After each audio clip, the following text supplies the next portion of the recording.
So I was very impressed by the degree of innovation by those young Kenyans. The kind of machinery that they produce. They find, for example, a machine that is being used to recycle plastic waste and to make cabros out of the plastic waste. And several other building materials are made out of it. Cattle feeds and things like that, so many other things. So I was very, very impressed. So there's really no need to invent the wheel. We know that these SMEs can eventually grow and become bigger enterprises. I told him that, I am an engineer by profession. And I gave them examples of how many of these enterprises started as very small enterprises. I gave them the example of called Karl-Heinz Benz. He was an engineer doing experiments with first two-stroke, then a four-stroke cylinder engine. He developed it, then eventually built a chassis, put it on the chassis, and put a transmission system so that it could convert the motion from the engine to the wheels. And then he started driving it. It was and people feared it. He asked people to come on with him. When he was doing the first experiment, nobody wanted. Eventually, his 17-year-old daughter agreed to go with the daddy. And they rode for 35 kilometers, then installed.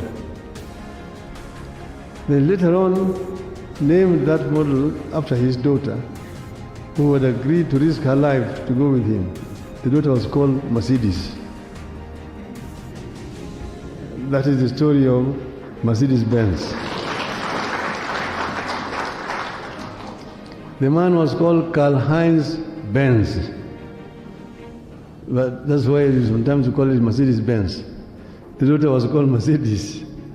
And eventually now Mercedes became a household name. The same thing when Mercedes was doing, Benz was doing the experiment in Germany.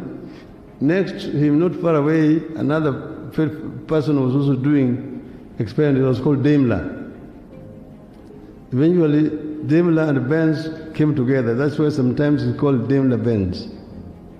But at the same time, also Mr. Henry Ford, on the other side of Atlantic, was also doing experiments with a four-cylinder engine. He did the same thing like what Benz had done and put it on a chassis. Again, nobody wanted. It's called it Ford T model.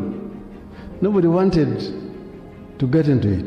Women were quoted as saying that those crazy contraptions of Mr. Ford, no way. I'm safer on a horseback any day. People preferred the horse to the car. But eventually, that one of Mr.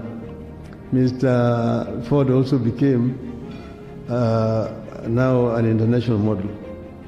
Mr. Toyota was repairing bicycles.